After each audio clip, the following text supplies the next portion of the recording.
Aujourd'hui, on se retrouve pour parler d'un gros transfert dont on ne parle pas beaucoup. Le monde du football est focalisé par le buzz, par le débat du moment, par l'information du moment, l'arrivée de Lionel Messi au Paris Saint-Germain. L'arrivée de l'Argentin dans la capitale française fait de l'ombre aux autres joueurs transférés. Premièrement, le monde du football est touché par le départ de Lionel Messi, l'éternel Barcelonais, quitté l'UFC Barcelone avec qui il avait remporté 4 Ligues des Champions.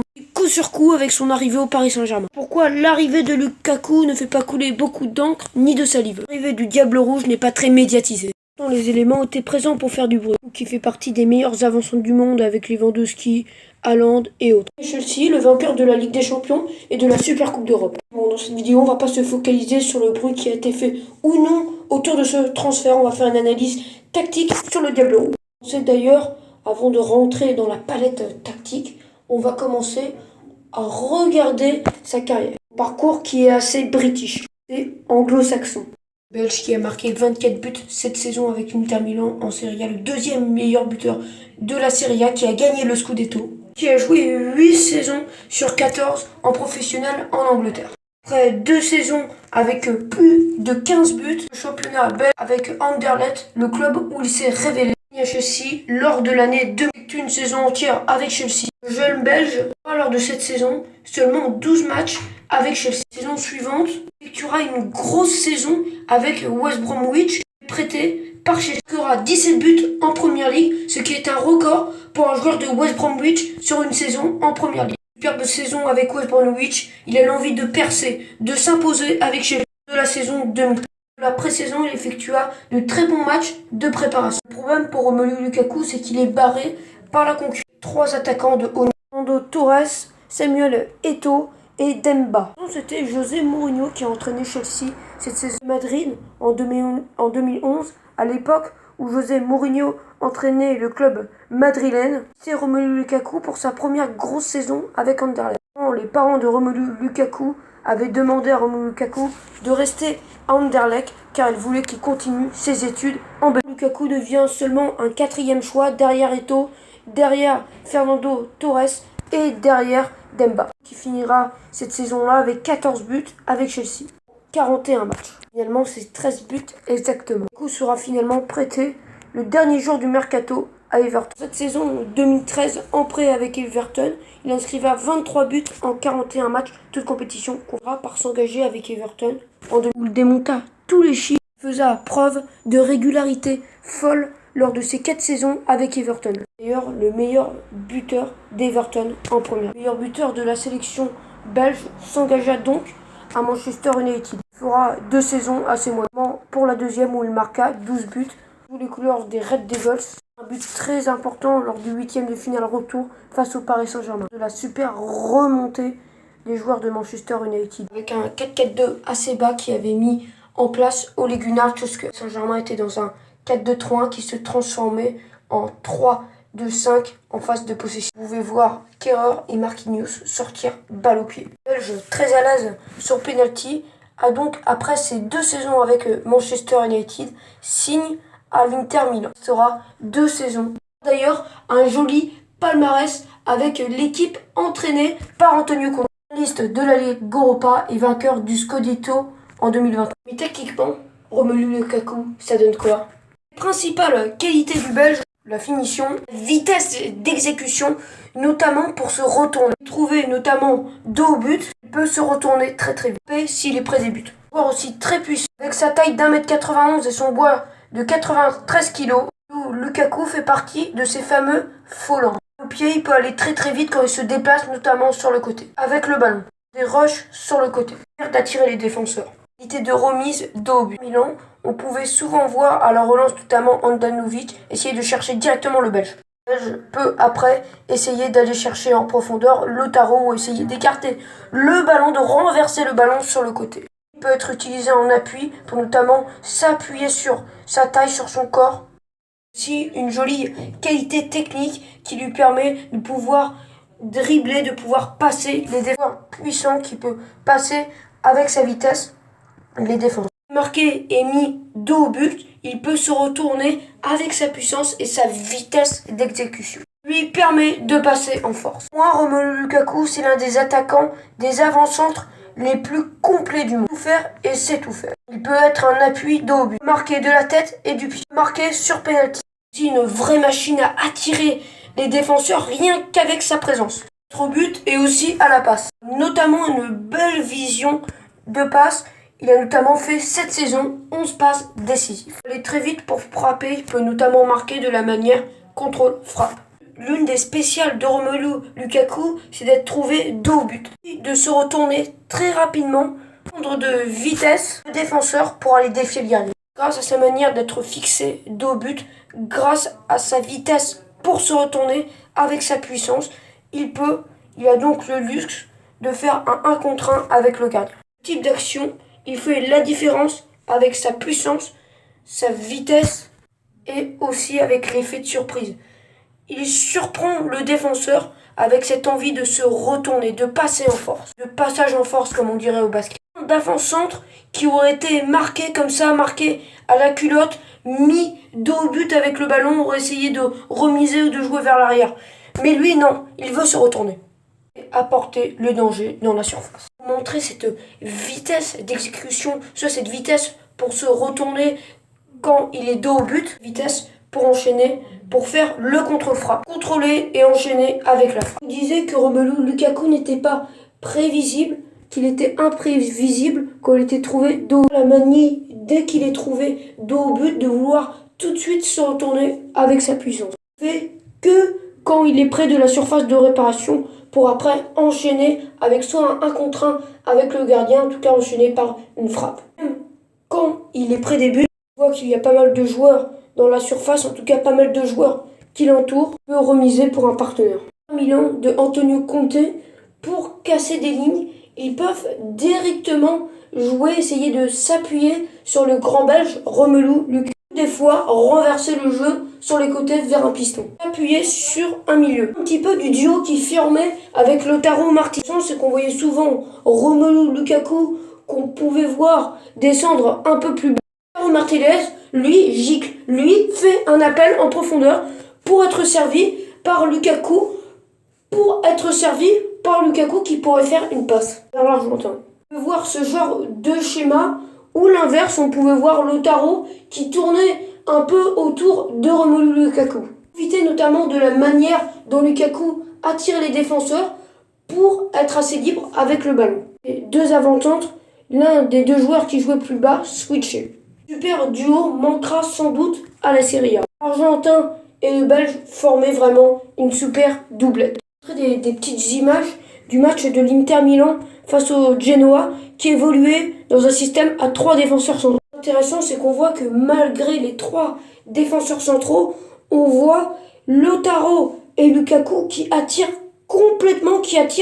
tous les centraux du Genoa, ce qui ouvre énormément d'espace dans le half space. Les défenseurs centraux excentrés devraient s'y trouver. Vers de l'espace pour Barella qui est un milieu qui se projette haut sur le terrain, qui est un milieu box-to-box pour les pistons.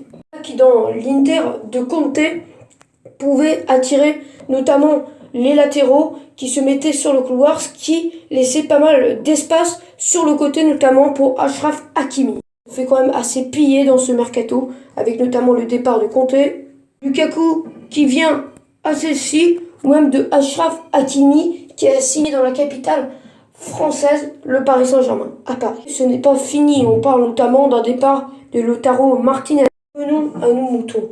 Revenons au joueur qui en 2014 était co-buteur de la C3. Lukaku.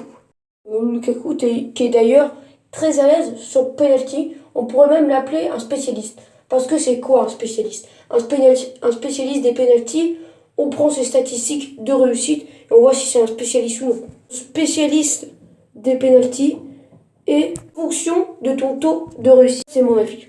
Lukaku qui cette saison, toute compétition confondue, que ce soit avec la Belgique ou l'Inter Milan, a marqué 11 de ses 11 pénaltys tirés. Lukaku a sa technique, il fait des petits pas, puis après il essaye de prendre le gardien à contre. Il commence à mettre de la vitesse. Sur le fait que c'est un joueur qui attire les défenseurs. Sur cette action, sur cette transition offensive, il attire les 4 défenseurs. Et on voit qu'il libère de l'espace pour Alexis Sanchez, qui va servir et Alexis Sanchez qui n'a plus qu'à finir l'action. On va au restaurant, on te met la table, on te prépare un menu, qu'à mettre les aliments dans ta bouche. C'est pareil pour Alexis Sanchez qui est servi comme sur un plateau. On voit que le Belge est entouré de 4 défenseurs, mais il arrive quand même à faire la passe au Chilien Alexis Sanchez. Il trouve le bon angle, il met le ballon dans le bon espace pour servir l'international chilien dans un laps de temps. Le coup peut aussi marquer des buts plus simples à mettre. Vrai avant-centre de renard des surfaces d'un joueur de côté, puis il reprend le centre avec la tête ou le pied et il marque. Le coup ne marque bien évidemment pas que comme ça. Il peut d'ailleurs marquer en se retournant. Il fixe le défenseur et il se retourne. Sur le côté, il peut enchaîner par une frappe, aussi marquer d'un contre-frappe. Passons à la phase défensive où l'Inter Milan en phase défensive était schématisé dans une sorte de 5-3-2 avec notamment en première ligne Lukaku et Lautaro Martinez. Inter Milan pouvait se transformer temporairement dans un 5-2-3, notamment avec un milieu de terrain qui vient presser le latéral qui a le ballon. C'était l'une des équipes les plus complètes du monde. C'était la meilleure défense de Serie A, concédait peu de tirs et peu de buts, qui était emmené par le duo Lautaro et Lukaku en attaque. C'est parti du top 3 des meilleures attaques de Serie A. Maintenant, revenons en Angleterre après avoir fait un passage en Italie, à Milan. On voyait les images de Lukaku avec l'Inter Milan. Refaisons un petit passage en Angleterre à Chelsea. La nouvelle équipe de Romelu Lukaku qui a déjà joué à Chelsea, qui a joué 17 matchs, toutes compétitions confondues avec les Blues, sans marquer le moindre but. Je pense qu'avant d'atteindre la barre des 5 matchs depuis son retour, je pense qu'il marquera un but. Corrigera vite ses stats négatives. Il a même déjà été décisif avec Chelsea, où il a déjà délivré une passe décisive. Reparlons tactiquement, qu'est-ce que ça va changer? Tactiquement, c'est arrivé de Romelu Lukaku. Va-t-il garder le même système, le 3-4-3 ou le 3-4-2-1? Estimez que sur la ligne offensive, de côté ne sont pas des ailiers, milieu offensif droit et gauche. Est-ce que cela pourrait passer par un changement de système? Non, je pense que Thomas Tuchel gardera sa ligne de 3 défenseurs centraux, qu'il pourrait peut-être changer l'animation offensive des Blues, peut-être une animation en losange. 1, 3, 4, 1. On pourrait voir Werner, Lukaku évoluer tous les deux en pointe. Qui pourrait, sur le papier, faire penser au duo qu'il y avait à l'intérieur. Lukaku, c'est Lukaku. Tout à l'heure, des appels en profondeur de Lautaro Martinez. On peut aussi penser aux appels en profondeur de Tino, qui était l'un de mes petits coups de cœur de la saison dernière. Alors vous allez pas comprendre, parce que certes, Timo Werner a été vraiment très inefficace, seulement 6 buts en première ligue avec 13 XG. Alors j'ai trouvé qu'il était très intéressant, notamment avec ses appels en profondeur, sa façon d'attirer des appels dans le dos, faire des appels en fonction de l'action, de jouer dans le dos des défenseurs. On a vu son importance, notamment sur son appel, lui qui avait attiré un des défenseurs de City lors de la finale de Ligue des Champions, qui avait ouvert de la porte pour Kiev. Moi, ce duo Timo Werner, Lukaku, j'y crois, c'est mon petit pari de la saison. Un petit peu de Chelsea, de la tactique de Chelsea. Bon, déjà parce que c'est intéressant, je trouve quand même tactiquement Chelsea, la prochaine équipe de Romelu, comment il pourrait rentrer dans le système de Thomas Tuchel. Le Chelsea de Thomas Tuchel utilise un système assez phase offensive 3-2-4-1 ou dans un 3-2-5. D'équipes en Europe. Manchester City, l'Italie, Manchester United sur certaines phases, de Marseille, Monaco et j'en passe. Offensifs, ils sont soit dans un 5-2-3 ou dans un 5-4-1. Où descendent les ailiers. Offensifs comme vous préférez. Le système asymétrique, on va finir sur les défenseurs centraux excentrés, avec notamment la position de Chabola et de Rudiger. Rudiger a porté le surnombre en sortant balle au pied, un petit peu comme Chabola qui est un petit peu plus haut que les autres centraux. On peut voir une défense à 2 centraux, avec les circuits préférentiels des Bleus. De schéma, je me suis d'ailleurs aidé du match entre Villarreal et Chelsea, notamment pour les relais préférentiels, les relais de passe préférentiels. Le jeu de Chelsea est souvent basé sur les côtés. À droite, ce qui est intéressant, c'est qu'on peut voir le piston qui fixe et un appel de N'Golo Kanté qui lui propose une solution pour la passe. Au côté droit, c'est que quand on voit Marcos Alonso avec le ballon, qui peut d'ailleurs être cherché par Kovacic en profondeur, il essaye de trouver, notamment avec Kai Havertz.